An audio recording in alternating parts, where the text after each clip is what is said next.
book club you can carry anywhere. We are your hosts and hopefully your new bookish pals. I'm Hannah MacDonald. And I'm Lydia Clare. This month's book club episode is dedicated to Best of Friends, the new novel by Kamila Shamsie. I know you bookends love a blurb, so give this a listen. In 1988 Karachi, two 14-year-old girls are a decade into their friendship, sharing in-jokes, secrets, and a love for George Michael. As Pakistan's dictatorship falls and a woman comes to power, the world suddenly seems full of possibilities. Elated by the change in the air, they make a snap decision at a party. That night, everything goes wrong, and the two girls are powerless to change the outcome. In present-day London, two influential women remain bound together by loyalties, disloyalties, and the memory of that night, which echoes through the present in unexpected ways. Now both have power, and both have very different ideas of how to wield it. Their friendship has always felt unbreakable. Can it be undone by one decision? Kamila Shamsie is a Pakistani-British writer and novelist. She's the author of 8 novels and her work has been translated into over 30 languages. Her novel Home Fire won the Women's Prize for Fiction in 2018 and the London Hellenic Prize. It was also longlisted for the Man Booker Prize and shortlisted for the Costa Best Novel Award. Kamila is a fellow and vice president of the Royal Society of Literature and currently a professor of creative writing at the University of Manchester. Amongst all of this, she's somehow found the time to chat with us today about her latest novel, Best of Friends. Kamila, welcome to A Pair of Bookends. Thank you very much. Thank you for having me on. So what we like to ask all our guests before we start, a little icebreaker, is, and also something that we are keenly interested in whenever we meet someone new, is what are you currently reading? I just last night finished Small Things Like These by Claire Keegan, which is on the book shortlist, which is fantastic. Yeah, Lydia loved it. And it's such a slim little volume of book, but it carries so much in it. I always had this dream, one day I'll write a novel that's 100 pages long. I never did.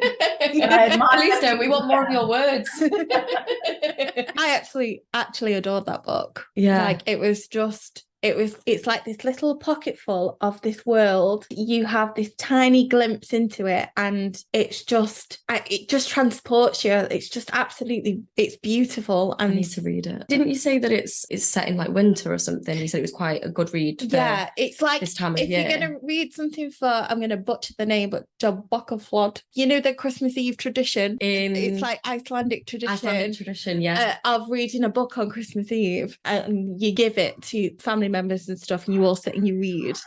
That would be the it's perfect little gem of a book to do that with. That and Natasha Brown's Assembly. I never knew about this tradition. This is fantastic. Really? Yeah. It's like a traditional Icelandic kind of thing where on Christmas Eve your family sit together and you all gift each other a book to read and you all read and they just read and eat chocolate. Read and eat chocolate on Christmas Eve. Like, yeah, please. I bet they drink wine also. Come on. 100%. I hope so. Yeah. 100%. If not, I'm not getting involved. Yeah.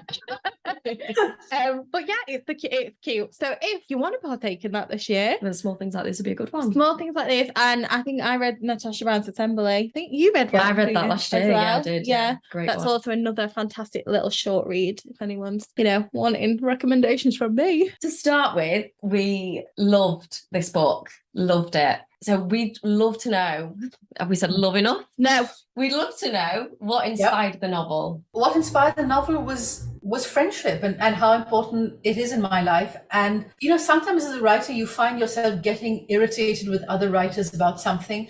And then you realize quite belatedly that actually the writer you're irritated with is yourself. So there was this point in life where I was getting irritated by the fact that there are so few novels where friendship is at the heart of it. And even when you do have friendships that are quite central, very often it's two women, they're close friends, but then some boy comes along and the friendship falls apart and it all becomes about jealousy. And I thought, why can't we have proper novels about friendship? And obviously we have some, Elena, Ferrante, etc., but we didn't have enough.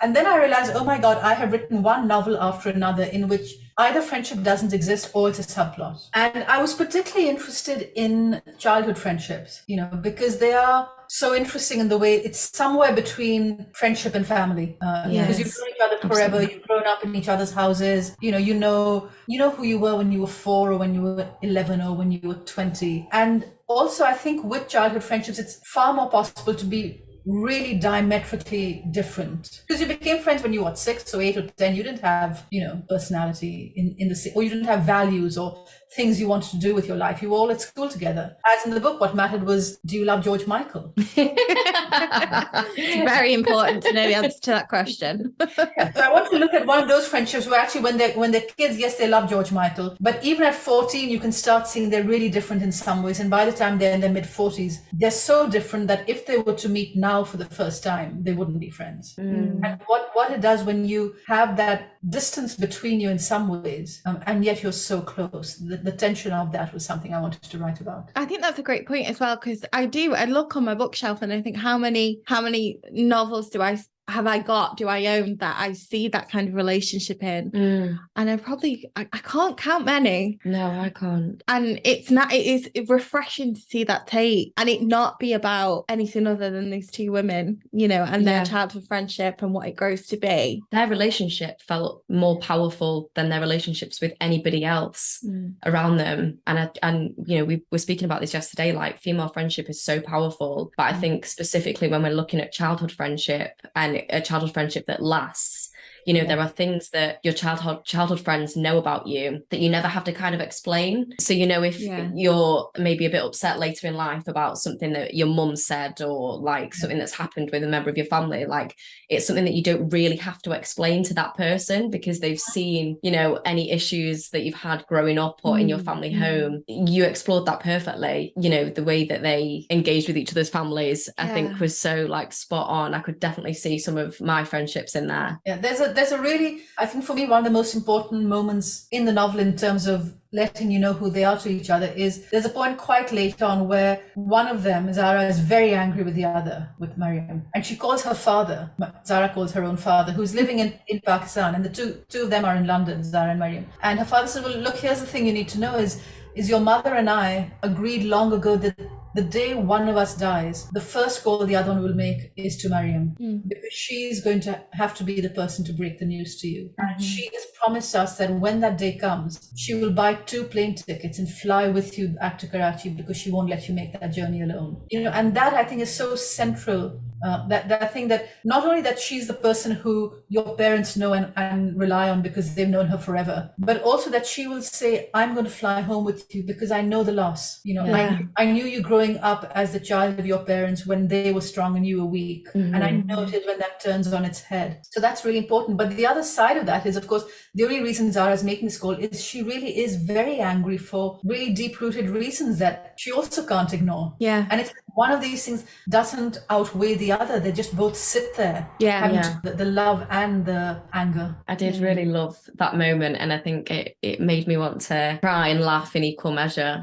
Just to father being like, well, this is somebody that we're fully aware is very important to you. You're going to get over this. Like, just. Yeah, no, I love that. I love that closeness. And I think it was done so well. And for me, what I found really interesting is that the novel it's not only a tale of these two women, but it's a tale of two cities, and it's split into 2 parts. What kind of role did that kind of duality have for you while writing the novel? It was really, it was one of the things I always knew about the novel. I always knew it would start in Karachi and it would end in London. And I mean, there's an obvious element, which is I know what it's like to be 14 in Karachi, and I know what it's like to be 45 in London. Yeah. Even though the characters aren't me, but to sort of be girls, women at that stage of life and have a close friend, in these particular cities and what is going on around you was something I knew. But also I wanted to have them leave their childhood homes and go somewhere else, because there's also a way in which their friendship becomes even more important, because the other person is not just carrying the memory of you, but they're carrying the memory of having grown up in a particular place. Yeah. You're surrounded by a lot of people who don't know the context in which you grew up, and to whom you have to explain all kinds of things, who may not, understand certain words that are important to you in another language. And to have that person who actually grew up in that same moment, and it comes back to not having to explain. But I was very interested in the question of how they become powerful women and how they play with that. And I was sort of interested in complicated in that by saying, yeah, they're powerful, but they're women, which means they're not naturally in power, power structure. And also they're migrants. So they're, again, not naturally in the power structure, and not even second generation migrants, they are first generation migrants. And so there are all these ways in which they shouldn't be in a traditional kind of way of seeing things. They shouldn't be occupying these roles. And they don't have a lot of role models for how to occupy these roles, because everyone they've known who's been in these roles has not been, the migrant woman. So they're both kind of making it up as they go along. And they're both they're not so totally comfortable, or they came to this place as strangers and they've had to make themselves at home there. And I want to write about the different ways in which they go about doing that. I find it fascinating that they both did become these powerful women without giving too much away, obviously. How important was it for you to put them in those positions of power? It was pretty important. I mean, the early section, this isn't a spoiler because it's history. So the early section of the novel they're 14 years old. It's 1988 in Pakistan. There's a military dictatorship. It's all horrible. And then the dictatorship ends. The dictator is killed, and there are elections, and a 35-year-old woman comes to power. And suddenly for them, it feels like anything is possible for a girl. And power, which had always looked very masculine, now has this woman at her heart of it. And they're both sort of looking at it in their different ways and feeling the world is different now. And I wanted that to carry through in their lives as they grow up, this sense of actually women can inhabit these spaces, but also we're not quite sure how to do it. So this is something that actually happened in Pakistan. Yeah. That wasn't something I was aware of. Yeah. So, and that was when you were younger? It was when I was younger. So, the girls are 14, I was 15, and suddenly there's a 35-year-old woman as prime minister who's been voted in by this country. And, it all looks sort of amazing. And there's a duality, which is on one hand, everything feels different and you think a girl can do anything. But on the other hand, you're still a teenage girl in a teenage girl's body. Men who looked at you in a way that made you uncomfortable are still doing that. So that's sort of the duality they have to live with. So whilst we're talking about the beginning, I really wanted to speak about, so obviously the novel kind of begins at this pivotal moment in these characters' lives. Their bodies are changing. They have this new awareness of their bodies. They have this kind of new awareness of the male gaze, as you said. And we particularly love Marianne's kind of irritation with her body suddenly not being fully capable of its usual cricket playing abilities. And we were just wondering, why was it important to you, for the readers, to meet the characters at this particular age? So they're 14, and really, it's the first day of school, and Mariam's been away over the summer, and she comes back, and she's been away 2 months. Zara hasn't seen her, and she walks through the school gates, and she's got breasts.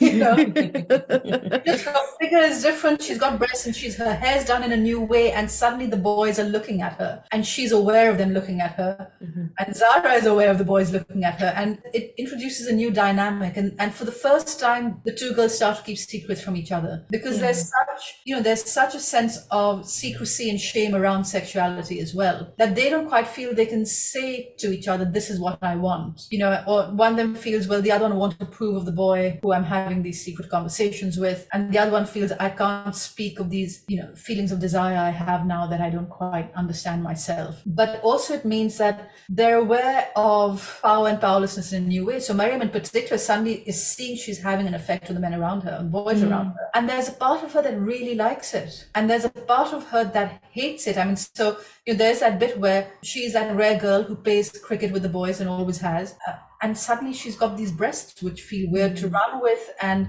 no one has introduced her to the concept of a sports bra. So when she sweats, it all gets kind of obvious and horrible. She feels wrong and self-conscious, and she hates that she feels wrong and self-conscious. So that weirdness of that moment when you stop being a child, and you enter into womanhood together, and they're partly doing it together side by side, but they're also starting to keep secrets from each other, and secrets will then multiply as the years go on. There's also that moment when she goes into is it a grandfather's office, and he tells her to get out, and then he says, like, you've come in here looking like, how does he describe it? Something like the women in the movies when they've been there's been like a rain shower or something, and wet shirt. And there's that women in Bollywood movies who've been caught in a rain shower while wearing a white sari. Nothing but like. Yeah. I love that moment because it was funny, but then there's also, you know, there is so much in that moment, like it holds so much weight, and you know, that's shame that's immediately being put on her young female body that's kind of coming, you know, she's grown into a woman, and immediately she's being met with this shame, and for it to be put on her by one of the most important people in her life, you know, she really idolizes her grandfather. I think that was kind of a perfect way to show how much shame affects women and affects young women mostly. So early as well. Yeah. On a lighter note, I did feel like I completely sympathised with her banging boobs on door frames and not quite knowing how big she was, because believe you me, have I not done that a few times? Especially when I was younger, like, oh yeah, I can still do that, and then like, bouncing off something. It happens, guys, it happens. Again, moving on from that, I think that the most important, well, the most central theme of the book to me is friendship, especially childhood friendship, like we've covered before. But I wanted to go a bit deeper into that because I felt like Zara and Mariam's friendship, their lifelong friendship, really reflected some of the relationships that I've had in my life. I know Hannah's had in her life. I think you've had in your life, where we still seem to be connected to these people that we've known since we were 4.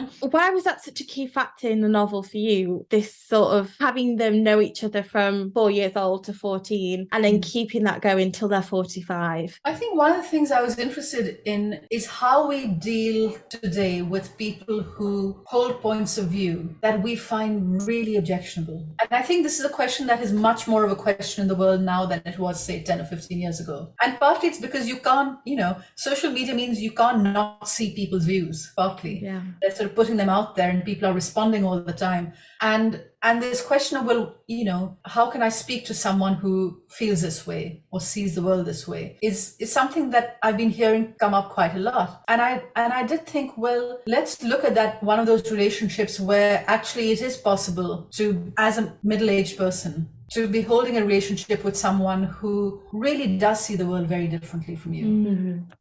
And you sort of do start to wonder, are we friends because we've always been friends and that's just the glue that's holding us together? And should we be friends? Can I bear to be friends with you? So it's actually not even should I be friends, because it's not a question of should. It actually stops being a moral question. I think that was one of the things I understood as I was writing it, that it wasn't a moral question of, is it ethically right to be friends with someone who I think holds reprehensible views and does damage in the world to other people. It's actually more a question of what can I bear? You know, what can you bear coming from someone else? What is the breaking point of a lifelong relationship? And I wanted to be a lifelong relationship because I wanted to make it clear that the loss of this friendship will be devastating. That it's not the kind of friendship you let go of easily, because, you know, there's that great Zadie Smith line, you can't make new old friends. It's if you lose your childhood best friend, that's it. You are not getting another childhood best friend. So you really want to hold on. It is an absolutely irreplaceable relationship. But is there a point? Is there a breaking point in it? And one of the, you know, there's sort of two sides of it. So one of them looks at the other and thinks, God, I think you hold some really awful views. But the other one is looking at the first and knowing you think you're better than me. You know, I know you hold some disdain for how I am in the world and who I am. And that's also a very hard thing to live with in a friendship. Yeah. I think class is such a big topic as well. And it is such a divisive thing, I guess, in friendships. You know, me and Lydia are both working class and we grew up working class, but, you know, I didn't realize that I was working class until I went to university and then met a lot of middle class, made a lot of middle class friends, and I was like, "Oh, you're jetting off to this villa that your parents own, and you've got this, and you've got all this money that I don't have, and you don't have these money worries." And I think, you know, it's really interesting to look at class through the lens of a friendship, especially one that's as close as these two characters. I mean, how important was talking about class divide for you? It was really important, and I wanted to show from a very early stage that you know, there are all kinds of ways in which they have things in common, but there are these very serious differences. And so one was the class issue, and I have them being kind of class adjacent, which is to say there's not a huge gulf. They're both in quite exclusive private school, but there's a slight difference even there because, you know, Zara's mother used to teach in the school, and you think, well, that may be her route in. Whereas Mariam's family is just, you know, they're very rich and well connected and probably have had generations at that kind of school. And they live not too far away from each other, so kind of in the same neighborhood, but one lives in a small flat, which her family has only just moved into, having moved up in the world a little, and the other lives in this huge sprawling house. And they see the differences. You know, Mariam goes abroad for holidays and Zara's never left the country. And they're really aware of it, but they're also aware of different sympathies as a result, or who in the world you feel solidarity with, you know. Yeah. And so Mariam very much lives in a world which is in a kind of state of exception. The rules for normal people don't apply to them. You know, I mean, we recognize these people. They're the people who think they can, you know, set a certain law for how people behave during COVID, but they don't have to follow those laws themselves, right? They can go to those parties. She belongs to that kind of world.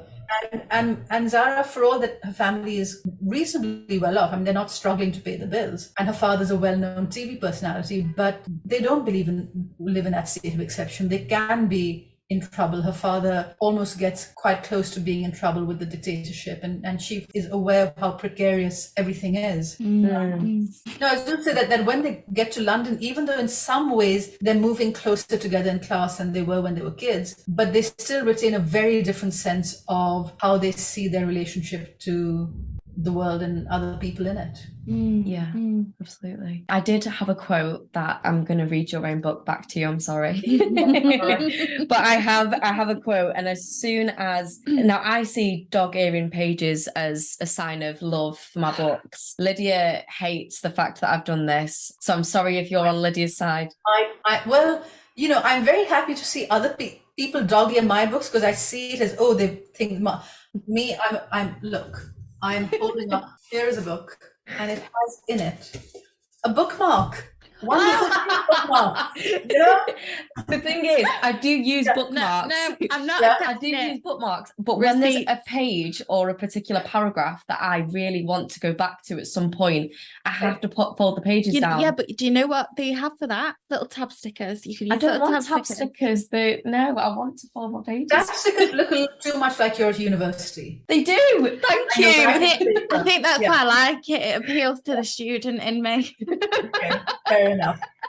So the quote I wanted to read was, to me, a beautiful way of encapsulating the power of female friendship. Their laughter built, moving beyond the immediate joke into a deep laugh of joy for friendship, for each other, for the certainty that whatever happened in the world, you would always have this one person, this North Star, this rock, this alter ego who knew your every flaw down to your atoms, and who still, despite it all, chose to stand with you and by you through everything that the world had yet to throw at you. Every heartache, every disappointment, every moment of darkness, always this friendship, always its light. Now, that is just so beautiful. I couldn't have loved that quote anymore if I tried. But just that particular quote, you know, there's a real intimacy, and as you were saying before, a real solidarity between these two characters, which, as I've said, you articulated beautifully in that particular quote and throughout. But how do you feel the external factors, both kind of social and political, impacted their closeness? You know, especially with them living under this dictatorship? I think more than they recognized at the time. Because at the time, there's one way in which it's quite possible to feel that your lives are pretty much on parallel tracks. You're going to the same school, which means 5 days a week, they're getting the same school uniform and going to the same classes and seeing the same people, you know, and sharing, you know, gossip about the kids they like and the ones they don't like, and, you know, all that sort of stuff. And so it creates this sense of so much is shared. But actually there's this other world they're living, which has to do with their very different families, you know, and they're learning about the world from their families as well, and they're learning very different kinds of things.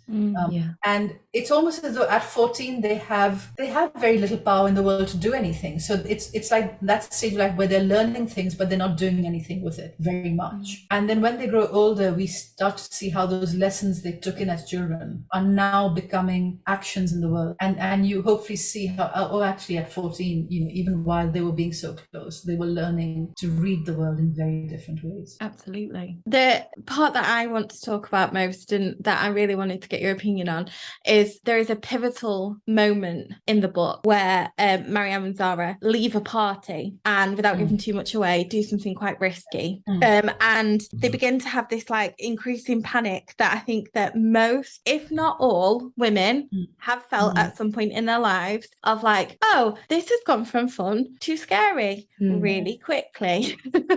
And I think you were speaking about it at a recent talk you did about it being like a switch that flicks in your head of kind of, I'm fine, and then all of a sudden you're in like, and what you call it is like girl fear, which is this girl fear mode of like, oh no, now I'm in danger. This could be dangerous. And I think every woman has felt that. So how integral was it for you to include that moment and to include girl fear as a concept in this novel?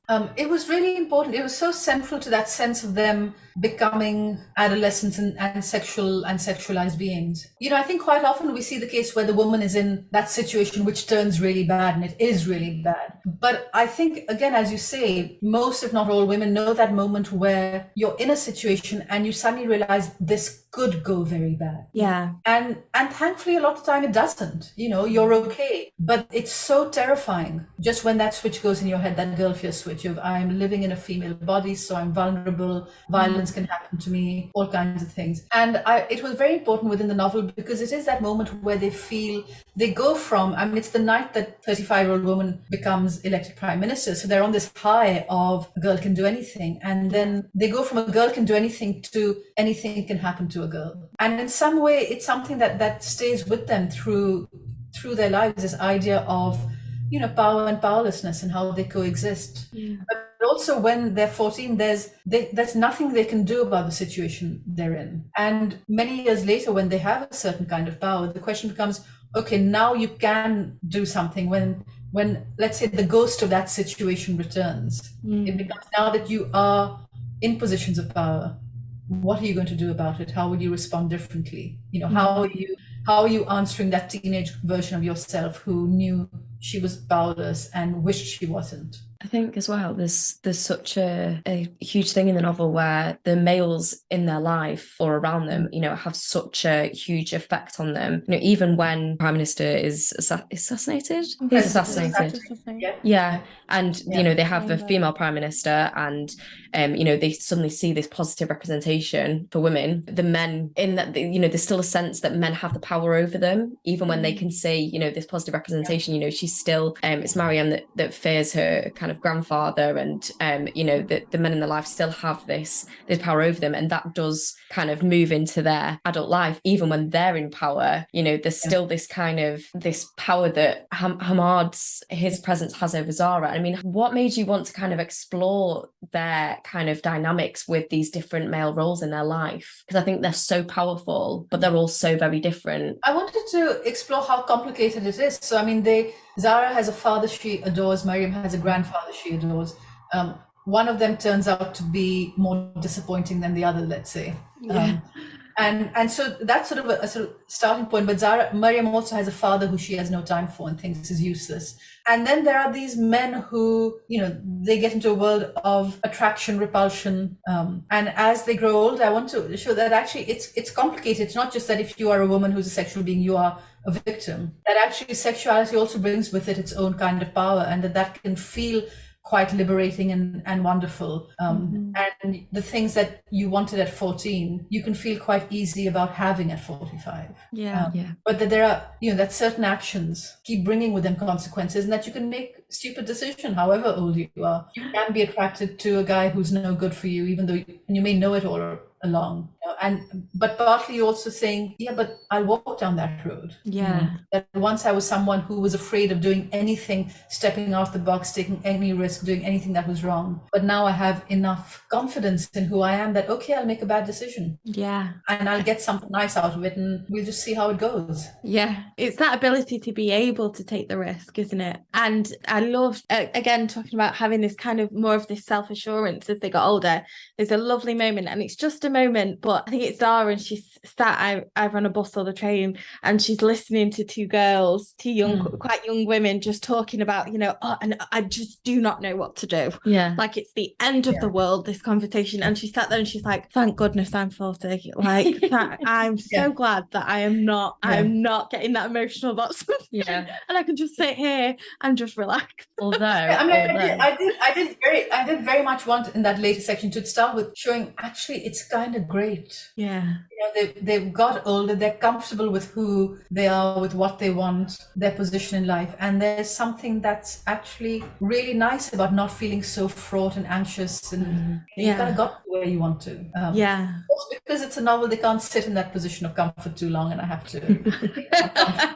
Although it was a nice moment. As well as her being, you spoke about them being more comfortable in themselves. I think there's a moment where she's sat on the bench, one of them is sat on a bench, and it says something about her just kind of enjoying being sat in this park and enjoying the fact that she's in her 40s now, and like, she's in this really nice place in her life. But I also loved that even at this later stage in her life, she's still just as disappointed in men. I mean, that sex scene, I'm not going to speak about with whom, but there is a sex scene. It was so well done and so funny.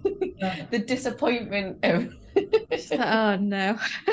I can't remember what he says to her. He says something like, "But just like, are you enjoying this?" And she's clearly not, but she's just like, "Yeah, I'll just get this over with." Keep going. So moving on, we wanted to speak about, obviously, politics plays a huge, it's almost like a character itself, the politics. Your novel vividly explores class systems and politics of Pakistan and of London, and we kind of start in the 80s under this dictatorship in Pakistan, and then we move into modern day in Britain, where corruption is still just as rife, as we know. But it's kind of difficult to mention these two places without mentioning their politics. So where did the decision come from to place Zara at the heart of British politics? I wanted them to be, both of them in different ways, to be engaging with these really important questions of sort of what influence do you have in the world and how are you going to use it? And it does relate back then to them being 14-year-old looking at a woman in power and thinking, okay, that's pretty amazing. Let's do that, But at the same time, I didn't quite want them to be, the prime minister or the home secretary, partly because in the last novel, Home Fire, had the home secretary, and I didn't want to tread that same ground. And I was interested in actually the layer just beneath that. And it's, Mariam grows up in this world where her family is very politically connected and can get things done. And I'm sort of interested in that layer of people who are not actually making policy decisions, but they're kind of involved at one level or the other, whether it's Zara through being the head of the Civil Liberties Organization, or Mariam, who eventually becomes a political donor, so that they're sort of set against each other in some way, because they both want to influence what's going on in the world, but in very different ways. I think as well, what interested me was particularly the moment with Zara's father. There's a moment where he's asked to sort of praise the dictator and give him credit on his show. He's got a very popular TV show. Everybody watches it. It's about cricket. And they're kind of like, well, could you just maybe mention the dictator next time? And he's sort of like, oh, no. But that moment, how important was that moment for you to have there, for Zara to see that moment as well? I wanted very much just to set it against, there's Mariam's family, and they pretty much make up their own rules and don't care very about anything as it's affecting the wider world, because they really believe the world's awful, and that means you have to look after your own interests and protect the people around you. And Zara's father has a very different sense of, you are part of a society, and you really have to be part of the solution, not the problem. And there's that moment where he is taking a principled position, and Zara, her first response is to be angry with him, because all she's seeing is, you could get in trouble with this, why are you doing it? But then later on she comes to look back and think, actually that was sort of amazing, and that it becomes very important to her own character and who she wants to be. I think she has a harder time being that person than her father does, but that's sort of what she aspires to. I love that. I did love the fact that her first response was, what are you doing? Just say it doesn't matter. Like, just say it. But it is that adolescent understanding, isn't it? Like you have a very limited understanding of the decisions that your parents make. And, you know, your parents will make certain decisions and you'll watch them as a young person and be really terrified by them and not be able to comprehend them. And then, you know, when you become an adult and you sort of see things for yourself, you're like, so that's why my mum and dad are the way they are. Yeah. That's why they made those choices. That's why they thought this would be best for me. At the time, I resented them, but now it makes sense. But we never tell them that. That's the rule as children. No. You never tell them that. Yeah. It breaks the code. So without giving too much away, Mariam and Zara do end up living very different personal lives. So not just professionally, they're these very powerful women, but personal lives as well. They do differ, and they have lives that may have defied their family's initial expectations of them.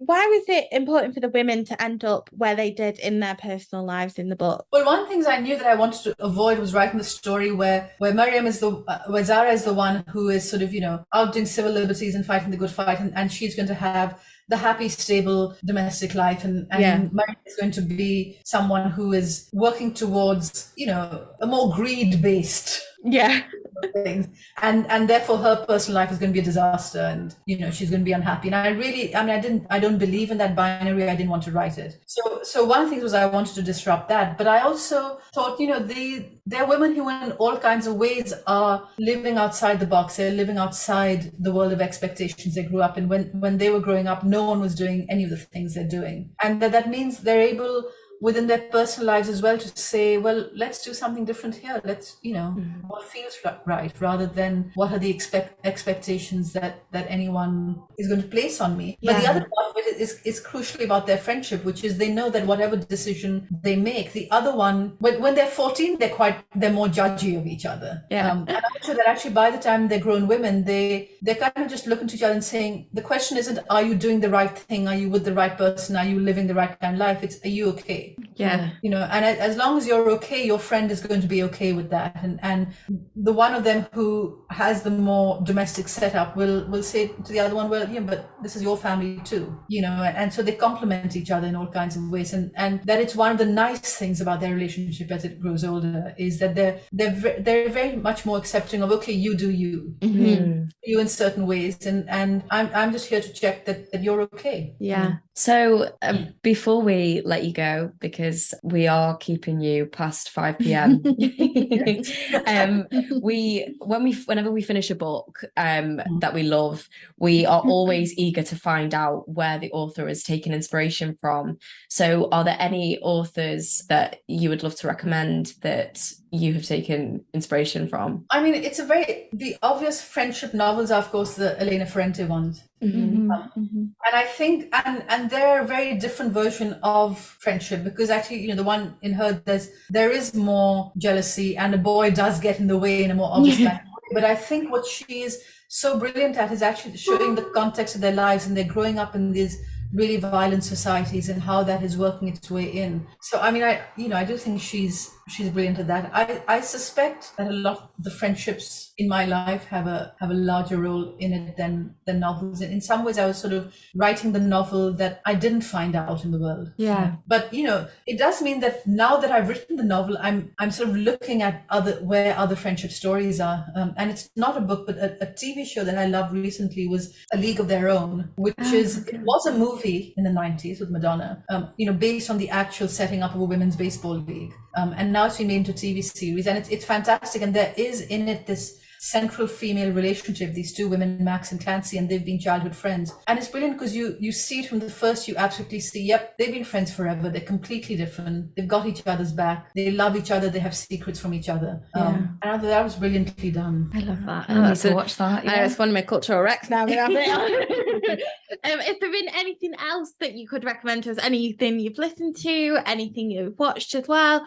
Anything like that you think I must tell you guys about this? So I've been mentioning this one a lot because I read it quite recently, which is Elaine Castillo's book, How We Read Now, which is a book of non-fiction. And it's really essays about, how if you grew up in a world where the world of books and readers and critics and writers was largely in the English language, was largely a white world. What happens now that actually that's changed, and how do we need to adjust our reading patterns? Yeah. So that's a really smart one. The TV show I'm binging on these days is Good Girls. I don't know if you've come across it. But again, it's got female friendship at the heart of it. It's these three women, well, two of them are sisters, but the three of them who, start off as sort of suburban housewives and then become criminals. I love that. I know, we're like, yeah. I'm ready for that. Honestly, thank you so much, Kamila, for taking the time to come on to A Pair of Bookends. Like, we can't thank you enough for doing this.